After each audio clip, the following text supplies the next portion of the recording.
Hello, everyone. Marcus Trevetti here from the CarolinaCast. I got three special guests. Avi, you already know him. He was on the podcast a couple weeks ago. Jack Epstein and Benson Schlapek, all friends from sports broadcasting camp. Today we got Season 3, Episode 5, and the third episode of the college basketball edition for the CarolinaCast. Hello, everybody. Road to 2,000 subscribers. Smash that subscribe button. Our Twitter, CarolinaCast_15. And our Instagram and TikTok at CarolinaCast Sports. What's up, everybody? How you doing? Doing good. How are you, Marcus? Great. All right, let's get this thing going. We're gonna shake it up a little bit today. We're gonna look at the bracketology first, of Joe Lunardi. Because usually we get into one of our three segments first, but today we're gonna look at the bracketology first. So I'm not sure if this is completely updated. Yeah, it's updated as of Friday. So they're not going to have some upsets that happen, but I want to see what they got. All right, so the top overall seed, Purdue. I think that's understandable. I mean, Purdue's really only bad loss was to Ohio State in the recent weeks. First team out, Wake Forest. That's got to change now since they beat Duke, and then last team in Texas A&M. What do you guys think of this so far?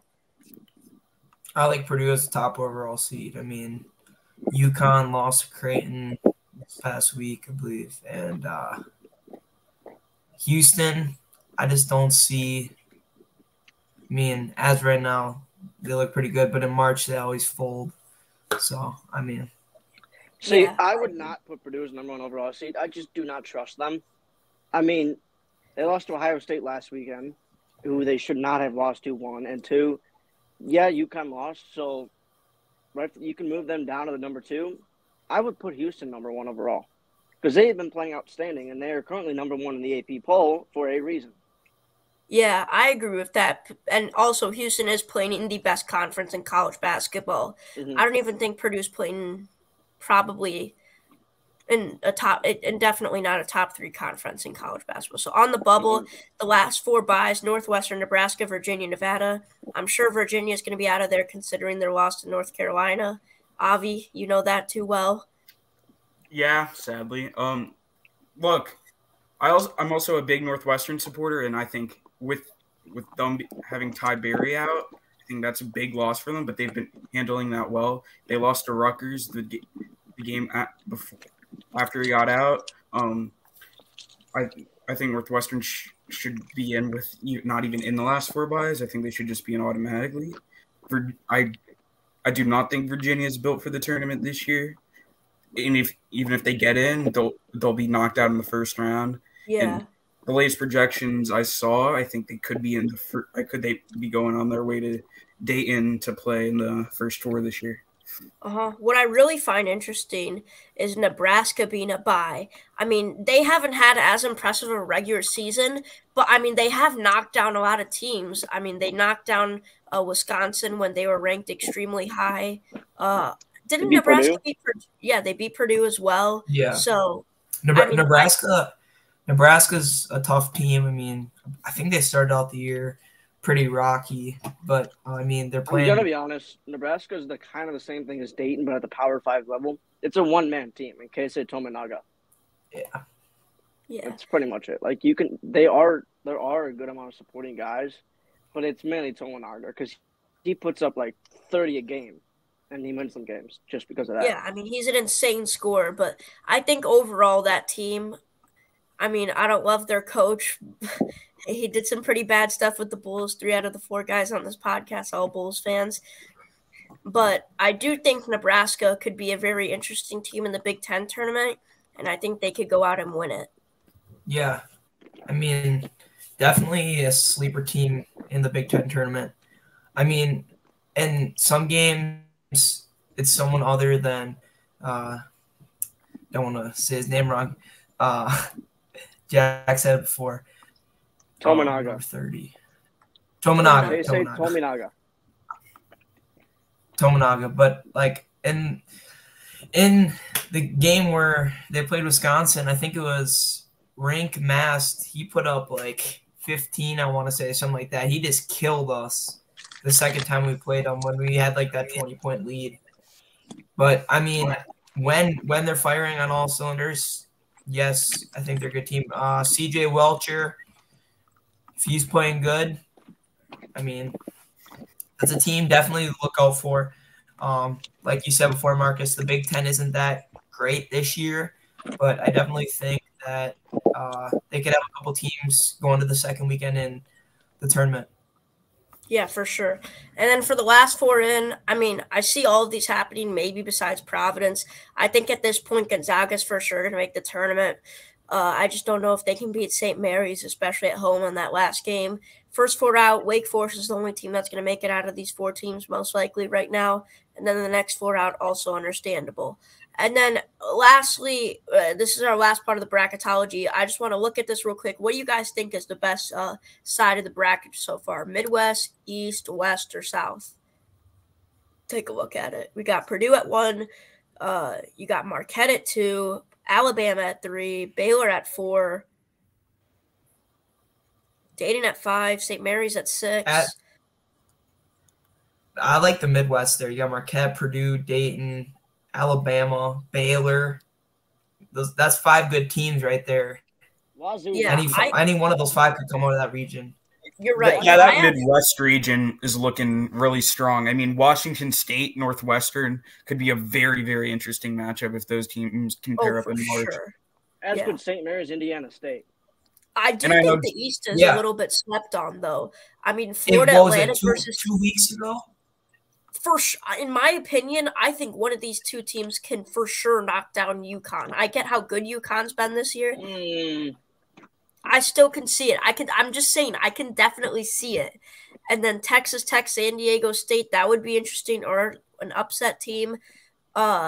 Kentucky, Iowa State, South Carolina, North Carolina. I think that's a slept-on bracket. I would say it's probably better than this portion of the bracket, though. Yeah. I honestly think the first one seed to go down will probably be Arizona because they played down to their competition too much. And one of these times, it will wind up hurting them.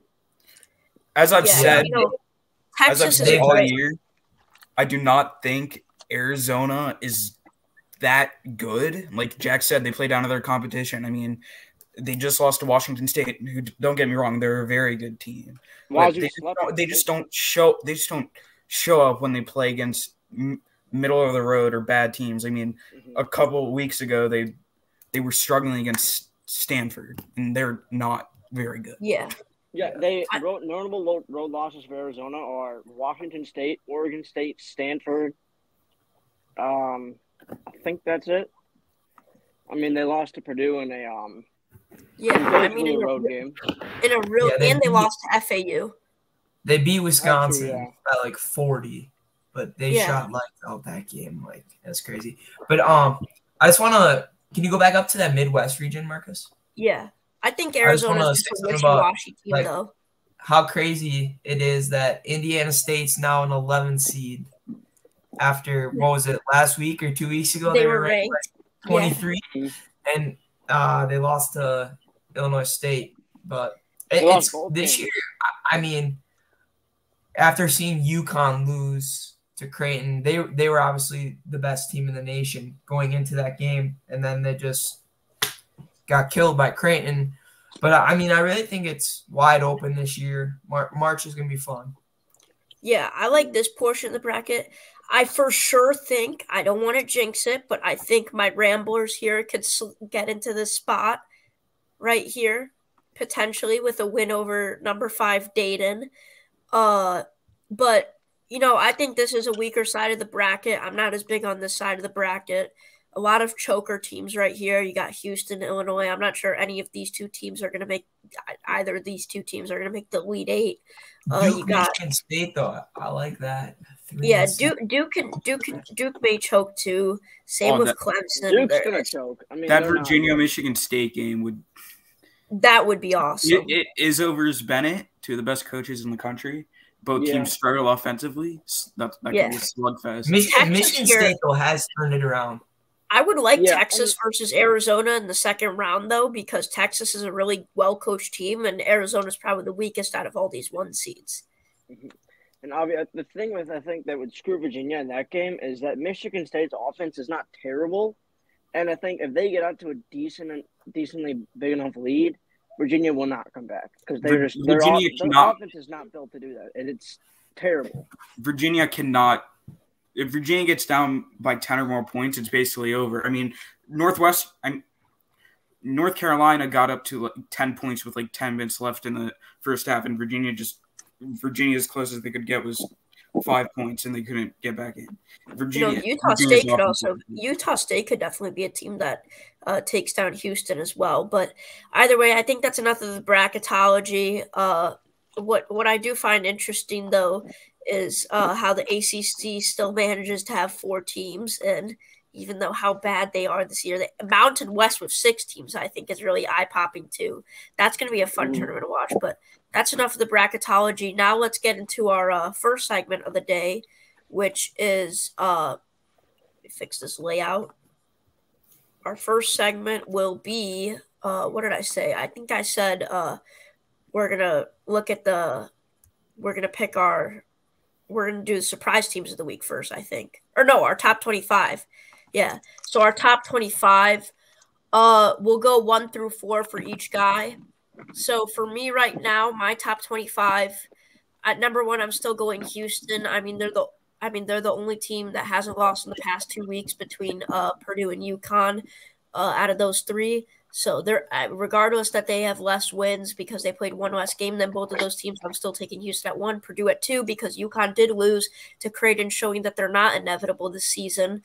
And Purdue at 2 is right, UConn at 3 right, and I also think Tennessee being at 4 is right. Tennessee has won a lot of games by good measure. I think that Texas A&M game was a fluke, but they've been looking really strong ever since the South Carolina game, outside of the Texas A&M game. And then we'll jump to you first, Avi. Who do you have with your 1 through 4?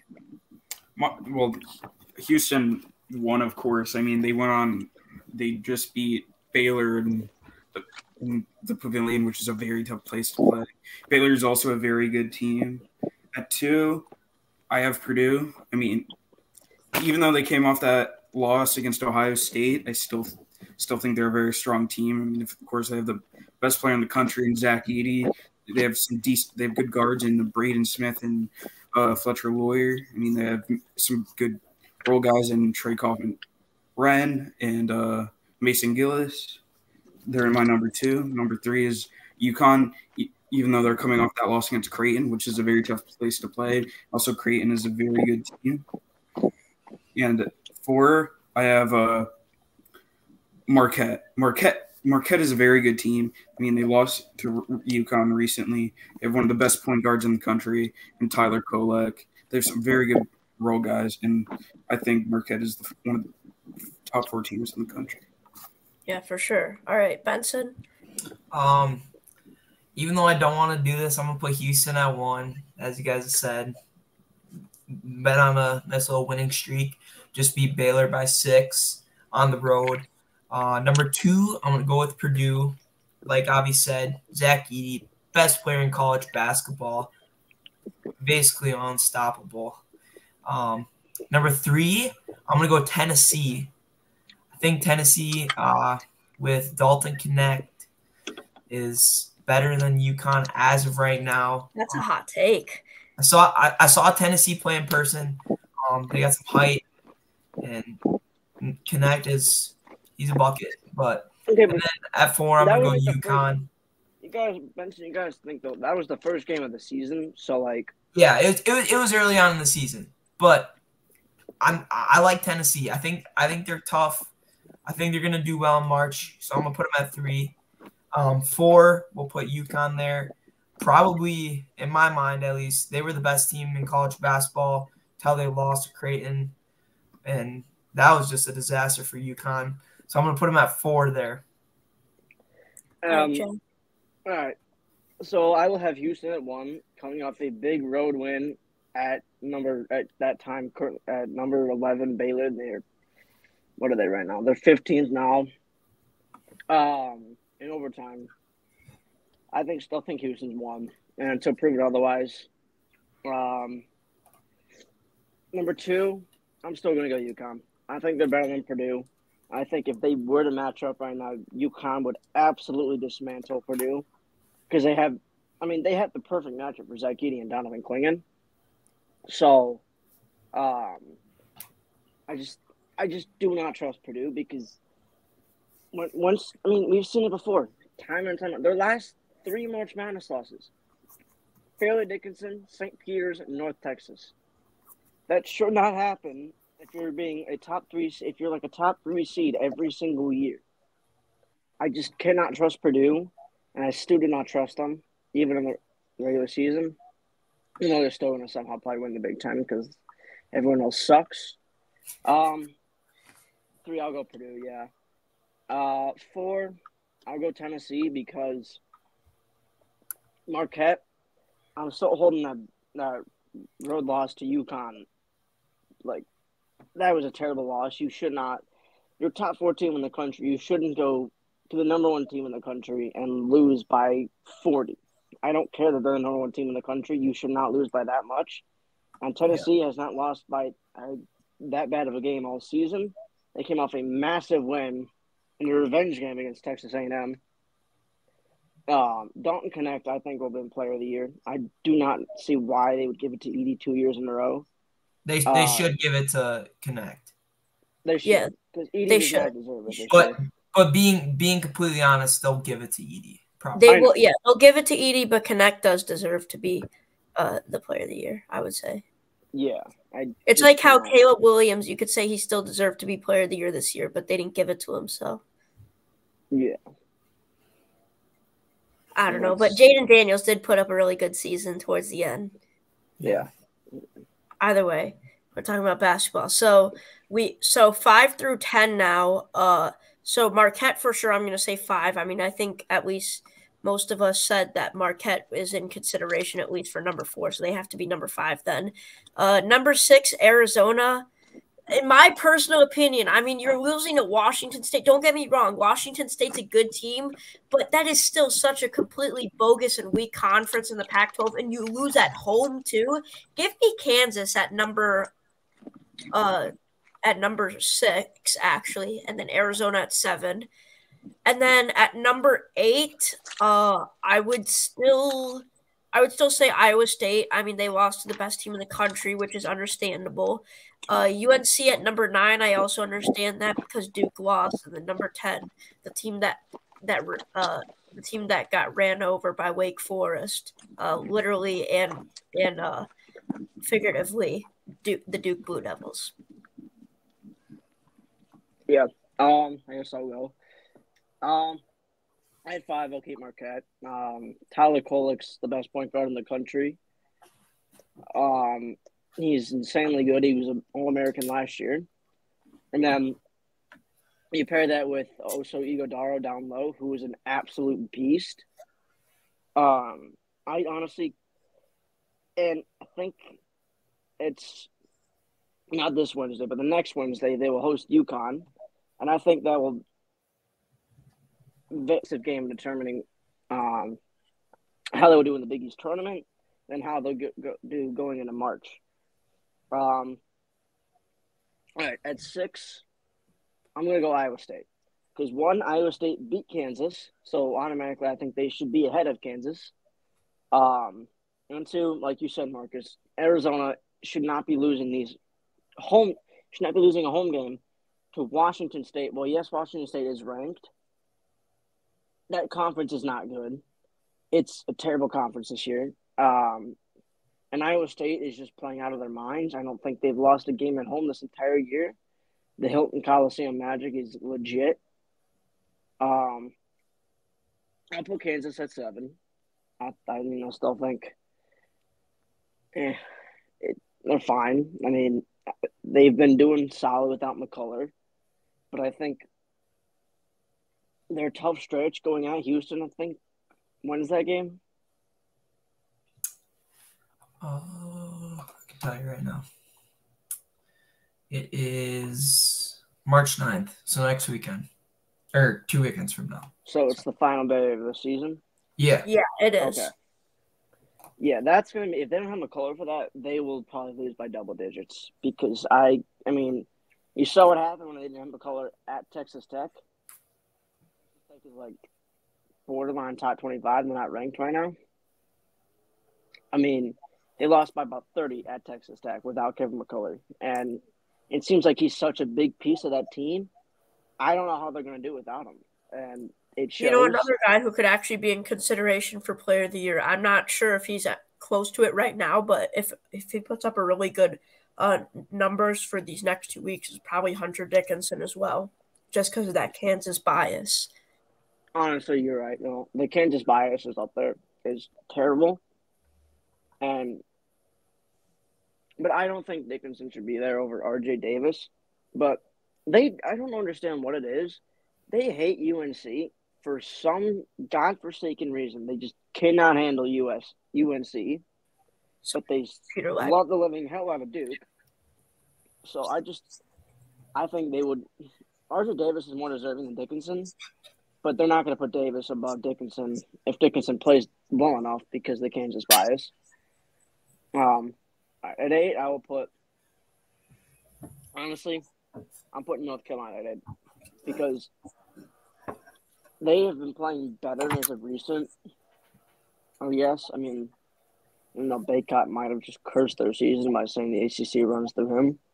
But I still think they're better than Arizona. At least they don't lose home games to lower-level conference teams. I mean, Clemson, you shouldn't lose that game, yeah, but they're still a good – Clemson is still a good team.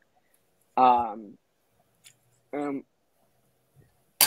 the ACC is not good this year, but still, UNC's – I mean, R.J. Davis, Armando Baycott, Cormac Ryan's been solid, transfer from Notre Dame. Elliot Cadeau, the freshman's been outstanding. At 9, I will put Arizona. I still think they're a top 10 team. I hate to admit it because they're not. They haven't impressed me that much, but Caleb Love is honestly the only bright spot on that team right now. Umar Balo's not playing that well. And whole team's just not. I don't know. I mean, they'll still win their conference because that conference is dog shit. Yeah. But at 10, I'm not going Duke because I do not think they're deserving because they lost too many games. They cannot win on the road. It does not seem like they can win on the road in tough environments.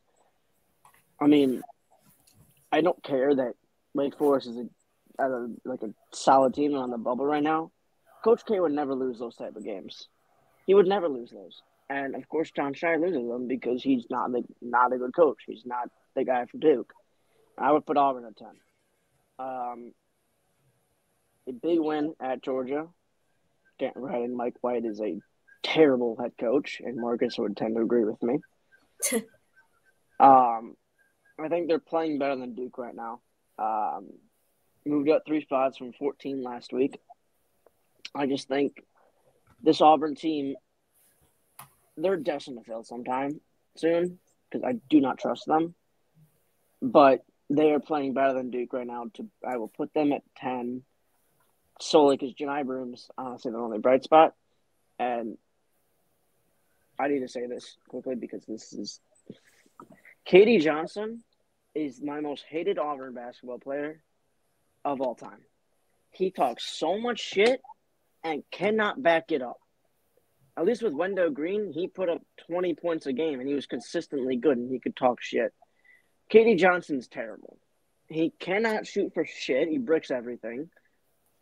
He cannot back up his trash talk. And it's just funny how he thinks he's so good when he's not. But, yeah, that's my rant. All right, that's what I have in my top 10. Yeah. All right, Benson, Avi, real quick. For 5, I like Marquette at 5. Obviously, Kolick. I think they can make a deep run in March. Last year ended early. I think this year they're better.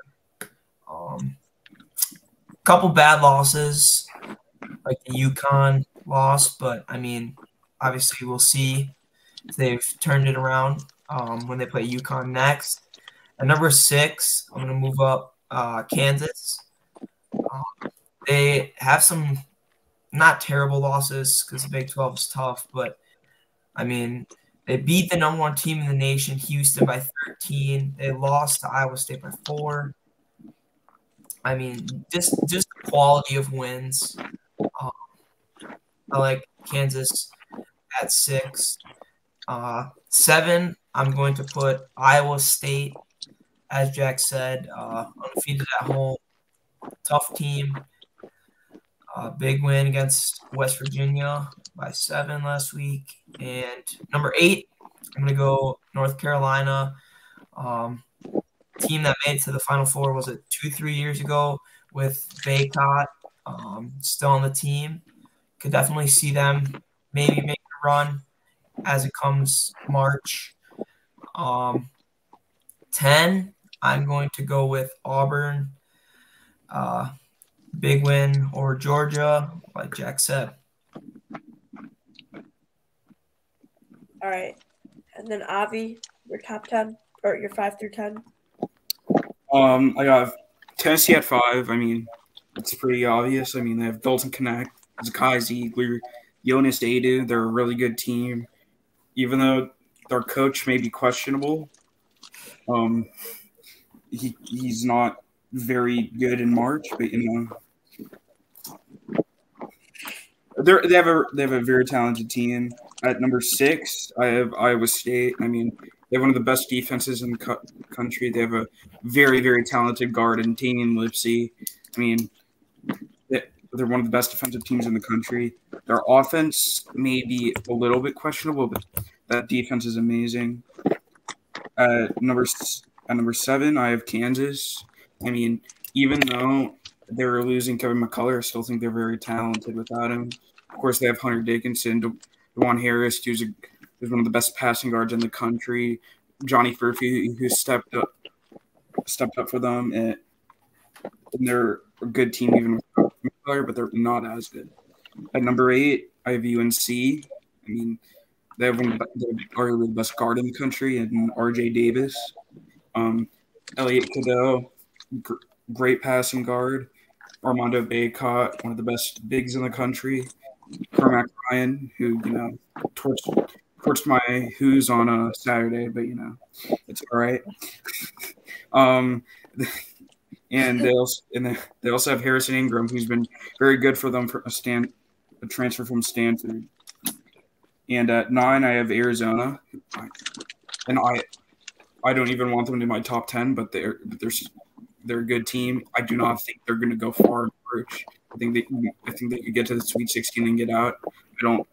They have Caleb Love, Omar Bala, who Jack said who's not playing right now. Caleb Love basically has that team on his back right now, and he's not going to be able to carry that team through March. And Auburn's my 10th team. I mean, they have Johnny Broom, who's another great big. There's other very good players, such as they have Jalen Williams, who's also a solid player, and I think they are one of the best teams. Yeah, Aiden Holloway's up there. He's one of their better players. Yeah, I'm kind of shocked that I'm the only one that has Duke at 10. I mean, I get they lost to Wake Forest. That's a bad loss, especially at home. But, Auburn, I mean, their 2-year streak snaps to a hit-and-miss Kentucky team, probably one of, if not the most inconsistent team in the top 25, especially offensively speaking-wise. And also, I mean, I think Duke's going to be able to pick up the W at Cameron against the Tar Heels. But either way, and we'll probably have that broadcasted here on the CarolinaCast too, so make sure you tune into that. So we're going to wrap it short actually here. We're going to go just 11 through 15, and then I'll post everyone's full top 25 in the comment section once this video gets uploaded tomorrow on Tuesday.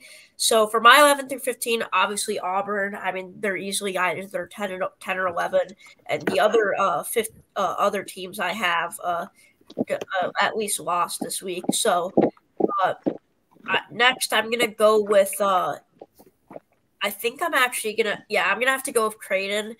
They did beat UConn, who is one of, if not, who's one of the best teams in college basketball right now for sure. At number 13, I'm gonna have to go with Illinois. I get Illinois is known for choking U of I. They're not gonna win the Big Ten tournament. They'll probably lose on Friday, but still, they're a good team. I get they had that terrible loss to Penn State that they should not have lost, down 10 with like 2 minutes to go, and they let Penn State come back all the way and win. Number 14, Jack, you're gonna hate this, but I got Baylor at number 14. I get they had a bad loss to BYU to BYU in Houston, but I think, or actually no, I don't know. No, I'm gonna actually say Bama at 14. I forgot who Baylor was. I forgot Baylor's playing Kansas this week for a second. Yeah, you know what? Actually, I'm gonna shake it up. At number 14, I'm going with Kentucky. You could call it pure biasness, but I mean, Kentucky did beat Bama this week, although they had a bad loss to LSU in Baton Rouge. But you know, Bama did have the advantage earlier this week playing Florida at home. So I feel like if Kentucky played LSU at Rupp, that's an easy W for the Cats. So actually, at number 14, I'm going to go Kentucky. Number 15, I'm going to go Bama, and I'm going to leave Baylor outside of my top 15 because I think they're going to go 0-4 actually within the span of 2 weeks. So at number 11, I'm gonna go Creighton.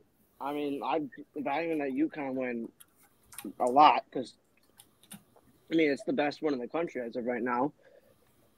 You blow out the number one team in the country by about, 20 at home. I think you were more deserving to be at 11 than Duke is, who I will put at 12. Duke's fine. I mean, I'll put them at 12, but I don't think they're anything special. I think they'll lose early in March. I don't think they make it past the first weekend. I'll be shocked if they make it past the first round, depending on their draw. And number 13, I'm putting Alabama over Illinois because Alabama, I think, is a better team than Illinois. Illinois lost on the road to a middle of the pack to below average Penn State team, who is the worst shooting team in the Big Ten. What was I going to say?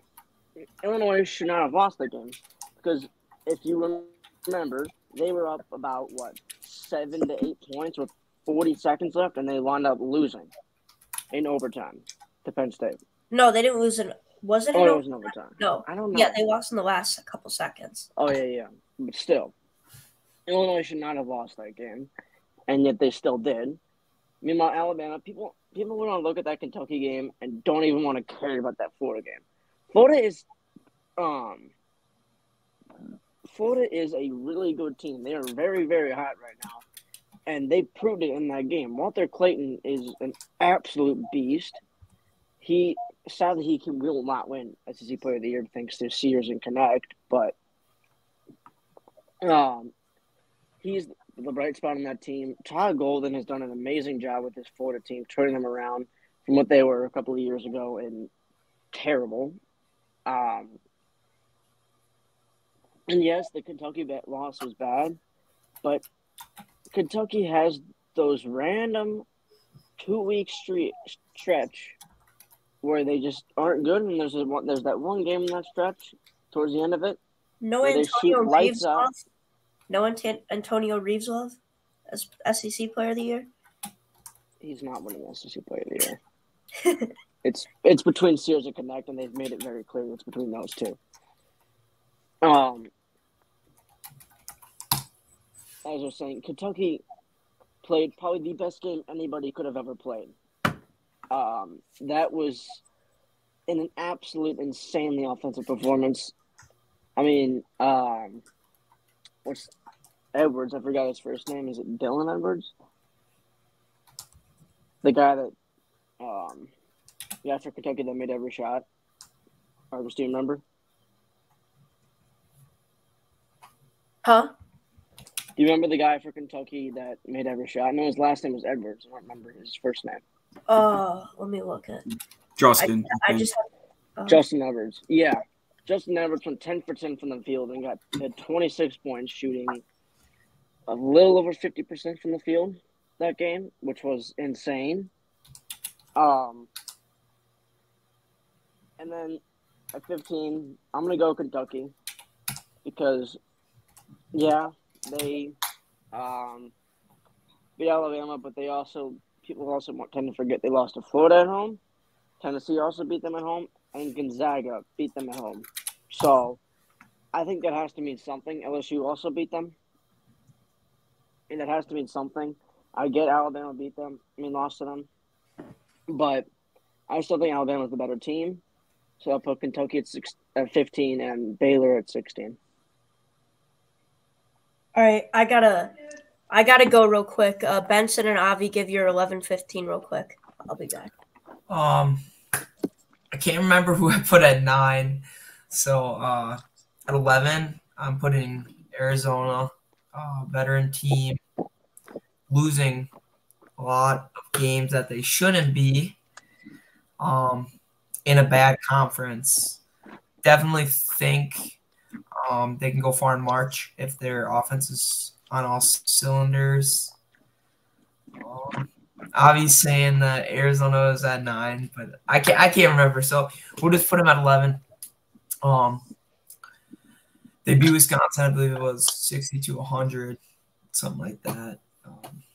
But I think Arizona can go far. Here, Benson, can you go quick? Because I got to get on the thing. And I want to give my little preview on Tennessee and Bama quickly, and then I'll go. Yeah. 11, 12, I have Creighton, obviously be UConn. 13, I have Duke. 14, I have Illinois. And 15, I have Bama. All right.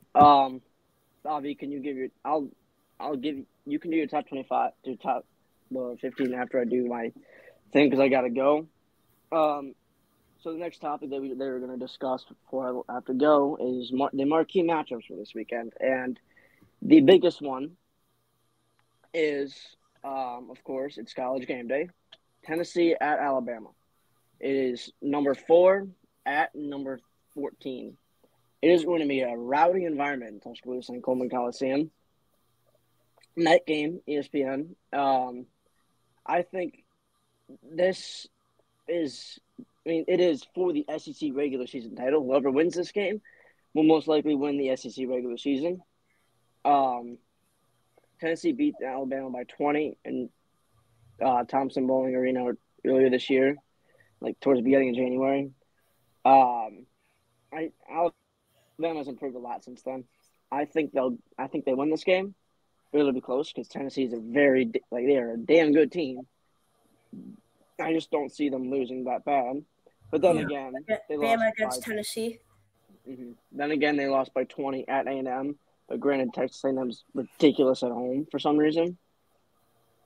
But it's going to be Connect for Sears again, I think. But for Alabama, they still have a chance, even if Latrell Wrightsell is a big reason. If he's not playing, if he's out for that game because of his head injury, Tennessee I think Tennessee would be favored to win the game. But if Latrell Wrightsell is playing, I like Alabama to be favored in that game, and I'd like them to win. I think it might be the biggest game in Alabama basketball history. Solely because they've never hosted college game there before. It's ridiculous. The campus is going to get rowdy for it.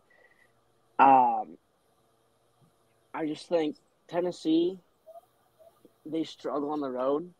Yeah, they won at rough, but that was when Kentucky just was down and they weren't playing good. Other than that, they haven't had good road wins. They lost by 20 at Texas A&M, who granted is ridiculous at home, but still, you shouldn't lose that game. Alabama, yeah, they're not that great in the road, but luckily this is a home game for them, and they haven't lost a conference game at home this year. Their only home loss is to a Clemson team that's doing pretty solid. So I think it'll be decently high scoring. I will go Alabama 94, and I'll go Tennessee 85. All right. Is that our first game we recap for games of the week? Yeah. Yeah, obviously it was top 15 because I have to go, so I had to do that quickly. So, thanks for having me on. Yeah, of course. Hopefully I'll be back soon. Yeah, for sure. See ya. All right. See you later, Jack. See you, Jack. Yeah. By the way,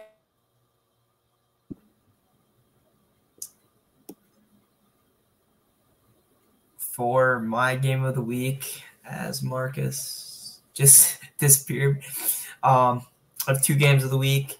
First one, actually both on Saturday. First one occurring in the day is Illinois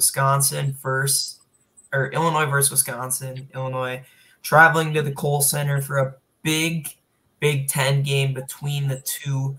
Wisconsin obviously won their last game against Maryland at home. But before that, they had a 4-game skid, lost 4 straight after being ranked 6th in the nation. And then you got Illinois, I believe is 13th in the nation right now, 14th. Yeah, 13th in the nation. 11-5 in the Big Ten. Batters are 10-6. Possibly battle for the 2 seed. Kohl Center will be loud in Madison this weekend. I do think the Badgers will win. AJ Storr, great basketball player.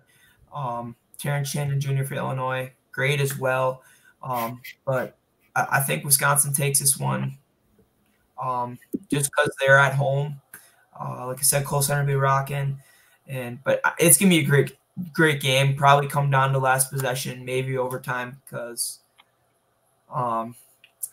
that's what every time Illinois and Wisconsin play, I feel like it goes to overtime or it's like one basket game. But definitely gonna be an amazing game. I'm excited. And then the second game I was looking at this week was Gonzaga traveling to St. Mary's at the University Credit Union Pavilion. You got St. Mary's, who's 17th in the AP right now, 14-0 in the conference. Wait, I thought Gonzaga versus St. Mary's was last game of the season. No, it's this weekend. It is? Yeah. Let me double check this. And then you got Gonzaga, 12-2 in the conference. Both teams with 6 losses. St. Mary's with 1 more win at 23 wins. This is Night game, 9 p.m. I'll be tuning in for sure. Should be a great game. Gonzaga was last 4 in, I believe, on the bracketology. Should change now. But I think that's going to be a great game. There's a lot of great games this Saturday alone, but those are the 2 that I like. How about you, Avi? So I'm going to give my 11 through 15 real quick, and then I'll do my 2 games of the week. 11, Creighton, Duke 12, Bama 13, Illinois 14, and Kentucky 15. So. Okay. I don't like the Duke hate because honestly,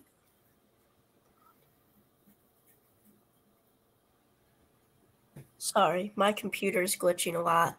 But I don't like the Duke hate though, because I get they don't look amazing. They just lost to Wake Forest, but at the same time, like they have just as good of a home record as almost every other team from 10 through 15, and they also have just as good of an away record too. Really? Yeah, I'm 50-50 on that. I see the hate, and at the same time, I don't. I don't think this Duke team will go far in March. I think, what were they projected as earlier? Was it like a 5 or 4 seed or something? I think I agree with that, though. I think their ceiling is Sweet 16. Whatever that is, yeah, I think their ceiling is definitely a loss in the Sweet 16. I could definitely see them getting beat in the round of 32, maybe even the round of 64, depending on who they play. Like I've been saying, this March Madness is up for grabs. Yeah. You had UConn looking like the number one team in the nation. Then they lose. But I mean, I really think that Duke's ceiling, I'd have to agree with you, Marcus, is Sweet 16. I don't see him going any further than that. Yeah. All right, Avi. So your games of the week, and then I'll add on to the rest of the ranked games for this week. One of my games of the week is BYU versus Kansas. I mean, BYU has one of the best offenses in the country, led by Jackson Robinson, who's averaging about like 14, 15 points per game. They also have another 5 guys who can average over 10 points a game. They have the 9th best offense in the country. They have the liability of this team is their defense, and the real question is if they can stop Hunter Dickinson inside, and that's every team's question to play against Kansas. One of the reasons I think BYU can take him is because of Kevin McCullough. He's probably not going to play tomorrow, which he's one of the best players in the country, and him not being there is a huge liability to that team. They still have, of course, they'll still have Hunter Dickinson, KJ Adams, DeJuan Harris. Kansas offense has fallen a lot since McCullough's been out. I mean, they were at like 25 and now they're at like 37. But I think BYU can go into Lawrence and give Kansas a run for their money. I don't know if they can beat them, but I think that could be a very interesting game to watch tomorrow night. And then I also have Auburn versus Tennessee, which is on Wednesday night, I believe.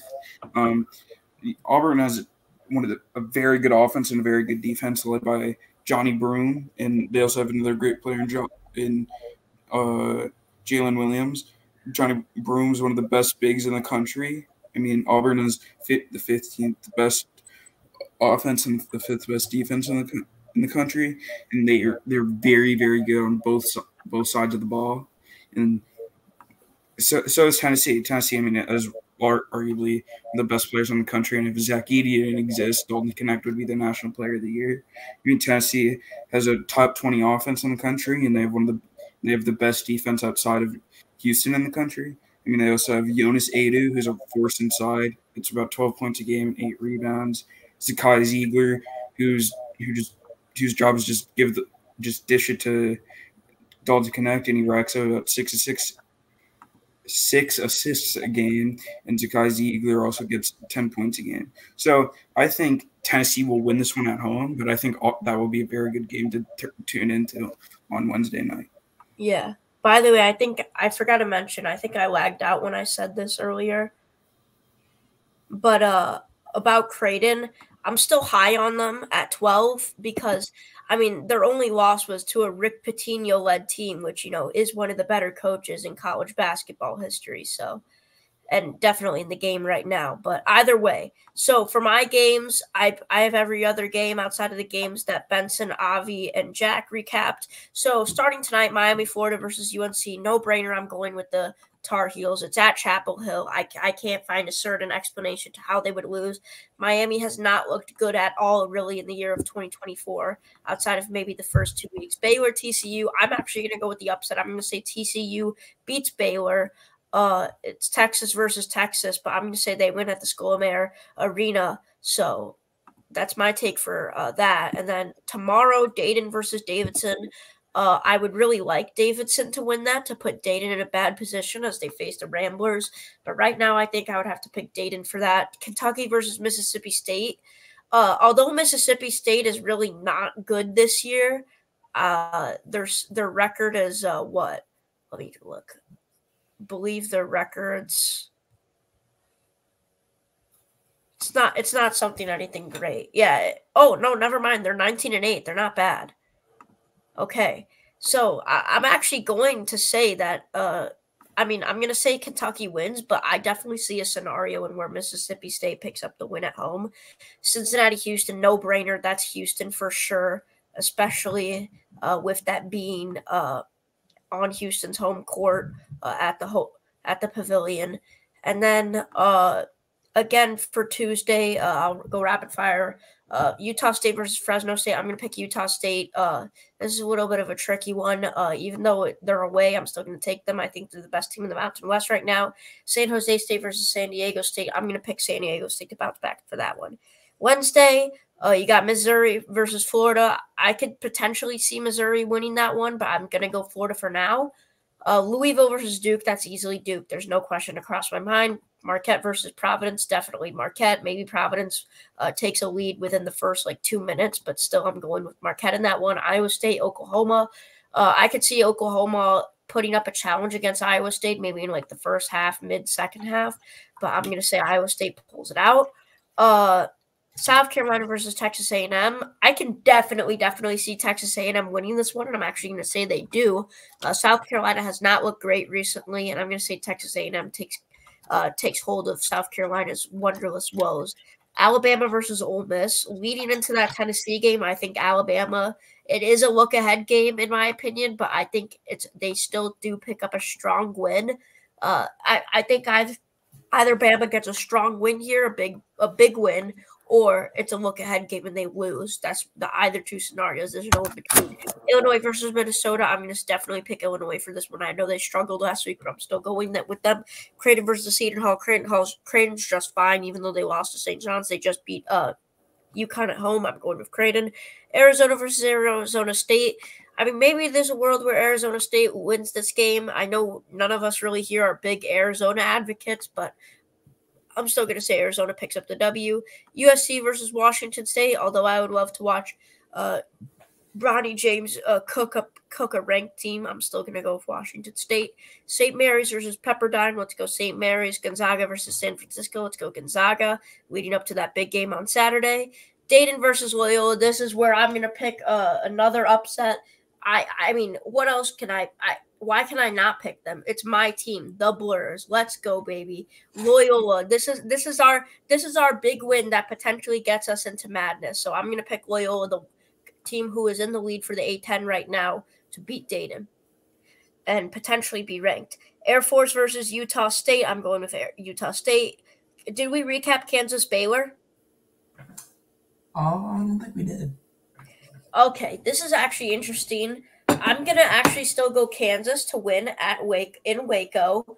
Even though it's at the Foster Pavilion in Waco, I'm still going to go with the Jayhawks to win. I think the Jayhawks are bouncing back. It's time to get serious. Bill Self, it's going to be March by then when that game happens. So that's when Bill Self has to lock in. That's when the Jayhawks are going to lock in. Illinois versus Wisconsin, that was already recapped. Arkansas versus Kentucky, I'm definitely going Kentucky. Kentucky goes 2-0 this week. Oregon versus Arizona, I'm going to go with Arizona again to go 2-0 this week. Marquette versus Creighton. I think this will be better than Creighton versus UConn or Marquette versus UConn. And I'm actually going to go with Creighton to pick up the win. I know I said earlier on the first episode of this podcast, on the first episode of the College Basketball Edition, the first episode of the season, that I will never pick against Marquette. Well, newsflash, I am today.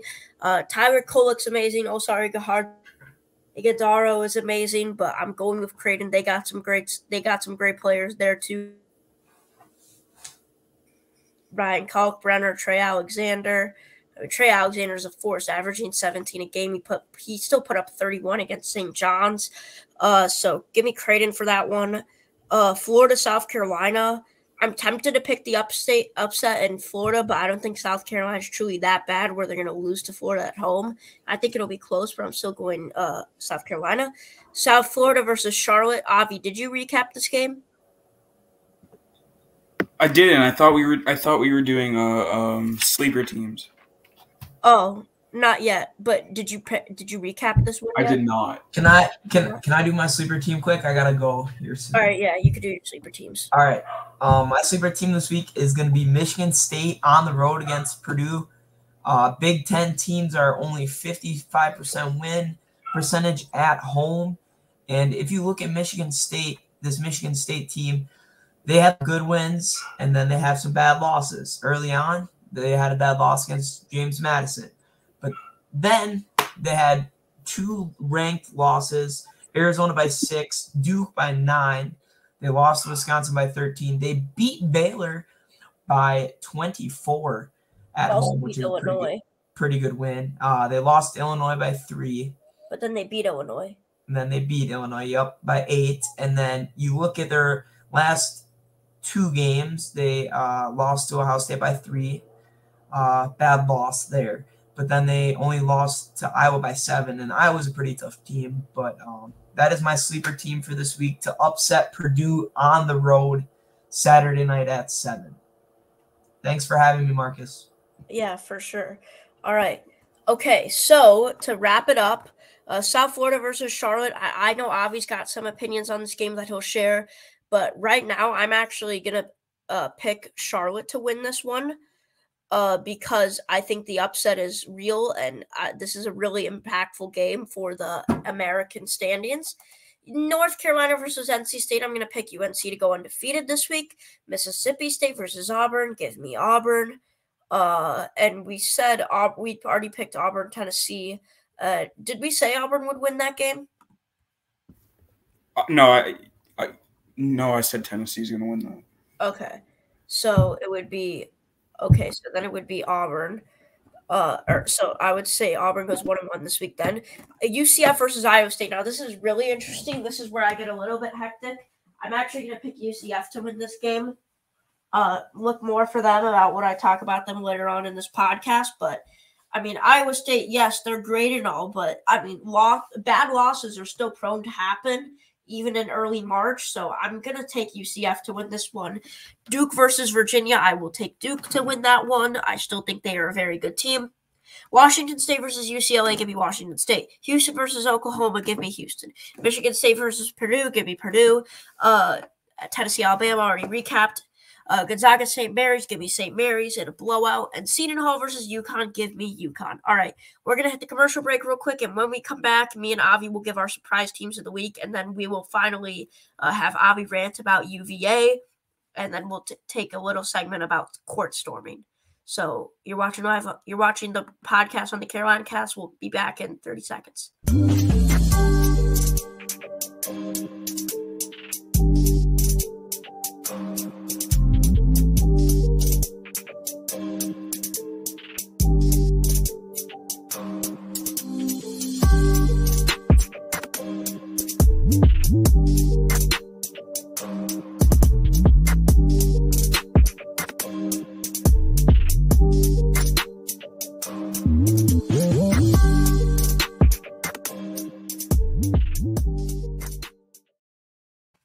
All right. Okay, Avi, give me your surprise teams. First, I have Marcus is going to love this one, but I got Loyola Chicago beating over Dayton. My guy. I mean, look, Marcus can correct me on this if I'm wrong, but, they got Philip Alston, best player on the team. Des Watson, great shooter. Sheldon Edwards, who's also another great guy on that on that team. Miles Rubin, he's going to have to be the guy who can has to limit Duran Holmes to under to what his average at 20 points per game. I think Loyola can get it done. I mean, they're first in the Atlantic 10 right now. I mean, they're a really good team, and they can make a run in the tournament like they did and made the Final Four like 7 years ago or something like that. And also another Sabre time I have is the Charlotte 49ers beating USF. I mean, I was at that Charlotte versus FAU game, and the atmosphere was great. The students came out. I mean, that's one of the biggest games that Charlotte has won in a while. I mean, Charlotte has a bunch of good players in Igor Milicic, transfer from Virginia, Lukai Patterson.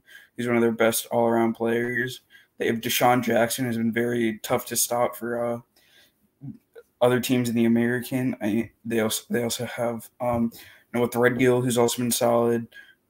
Jamie Braswell, who's also been good. I think Charlotte can get that done on Saturday against the Bulls of USF.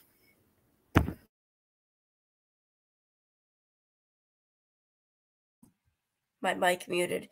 You got another surprise team, or is that it? Avi, you're muted. I mean, that's really it. I wanted to pick some like smaller games that people wouldn't really see or like knows but these are going to be really competitive games. I mean, maybe like I think Baylor can beat Kansas. I think that's not really a sleeper team. A lot of us have agreed on that, but I think Baylor can beat Kansas. I mean, Jacoby Walters, a great shooter, playing in Foster Pavilions, a very tough environment, and Kansas has struggled on the road a little bit. So I think Baylor can beat Kansas. All right. Okay, so for my surprise teams of the week, let's make this rapid fire. First off, Texas Christian University. I'm going to say they knock off Baylor tonight. And then I'm also going to say that they beat BYU on Saturday. That wasn't a talked about game because neither of those two teams are ranked. But I'm going to say TCU actually finds a way to get ranked next week for week 18. And then for my next one, I'm going to go Creighton. I get they're the number 12 team in the country, but they do have some difficult and stiff competition this week. First off, they got to beat Seton Hall at home. No game is guaranteed, but I think they get that one. And then Marquette coming to their house again. So 2 home games for Creighton this week. I think they bounce back really strong after losing to Rick Pitino's St. John's team. But even though they beat UConn, still a great win from them. I think they finished the season undefeated actually, and I'm gonna say the Blue Jays go dancing pretty much definitely after this week. So, and then for my next surprise team, I am going to go with the UCF Knights. Okay, I think this is more of a hotter side take. But UCF, they play Oklahoma State away. That's not a gimme. They're a solid team, UCF, but still. No Big 12 game is a gimme. Best conference in basketball, 14-12. So, I mean, not the greatest of records, but they're still respectable. And then I think they knock off Iowa State. Legitimately telling you the truth, I do think they beat Iowa State, especially at home. I mean, Iowa State, they're a force at their house. But when they're on the road, not so much, actually. They weren't able to capture on their last road game against Houston, and I don't think they can capture on this one against UCF. So I'm going to say UCF goes 2-0 this week, and they put a pretty big hit on Iowa State this week. All right, so for our second to last topic, court storming. Obviously, we've seen in women's basketball, Caitlin Clark got ran over a month or so ago. Kyle Filipowski on Saturday got ran over by Wake Forest. So, Avi, what are your thoughts on court storming first before we go to your UVA rant? Look, I think there should be restrictions on it, but I think it's really tough to because, you could let the opposing team's players get off the court, but that kind of takes the nostalgia, the energy out of it, kind of, because you have to wait 10 seconds just to run on, which you want to do it immediately after your team wins. The only solution I can see is that. If there's 5 seconds left, just let the opposing team just roll the ball down the court or something, so the opposing players can get off. But the coaches also have to shake hands. So I think it's a tough situation for the NCAA. So I think it's going to be a tough situation to handle. You're really the only solution that could work is either you ban it or you don't, or if your school doesn't do it, it's a very heavy fine. So I think it's going to be tough for the NCAA to fix it or neutralize it anyway. In my personal opinion, I think that you should not ban it. What I think is, I don't know if this completely works out, but this is an interesting concept. You lower the amount of people that storm the court, and okay, this might sound actually kind of dumb, but in my opinion, I think this could work out at some capacity. Students have to pay extra admission to storm the court, at least for their tickets, or whoever wants to storm the court has to pay extra, and they limit the amount to a lot. I mean, because, still limiting the amount to a lot, that's still going to be a lot of people running on that basketball court. And it's still a big 50-50 or if chance if your team is even able to pull off an upset. So you're saying students should have to pay to storm? What do you mean? I'm saying they have to pay more to get in. Yeah, you have to pay. What if their team doesn't win? Do they get a refund? Yeah, you would get a refund, but you could pay more to win. Or pay more to storm. You pay more to win? What is this? Are we paying the refs today? No. I mean, pay more. I know. No, I just think it's a very tough situation for the NCAA. I mean, maybe not. I don't want it to be banned either. It's one of the great things about college sports: storming the field in football, storming the court in basketball. That's what's great about. That's what college sports has on professional sports. I just don't see a way how you can like limit it without because there's just so many weird things that happen after games, shaking hands. Yeah, it's just because or the coaches could just shake hands and the players could go to the locker room. I don't know. Yeah. It's just maybe you don't get a refund and you have to pay you have to pay a price for it because you're taking a shot on your team winning. So and that probably lowers the number of people that will storm the court, even though it'll be still a lot. So that's my opinion. But either way, moving on, we'll talk about that later on because we'll have a special segment where we're not going to cover any of the topics for what after the last week of the NCAA season heading into conference tourneys. We'll have a special subject for that. We'll have a special topic for that. So that's what I want to mention earlier. So make sure you watch out for that podcast. I'll announce it ahead of time. But in the meantime, I'm going to leave the stage real quick. Avi's UVA rant. Let it rip, Avi, and we'll end the broadcast after this. Look, it's not going to be a rant, okay? But look, here's the thing. Tony Bennett, okay, buddy, listen.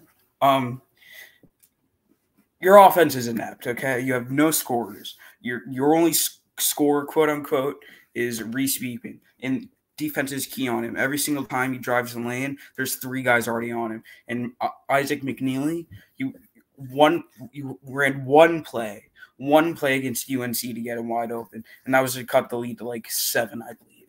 And that's the only time I see it. You don't run an offense. I've seen on Twitter, Virginia has a Final Four defense and a CBI offense. You have the 200th ranked offense in per Ken Palm, and as a D1 Power 5 team, which that has to be a record low. It's UVA's offense. If they can somehow fix it, which I don't think they can, they fixed it for about a month, and then teams figured out what they were doing, and they wiped that off the board. They scored.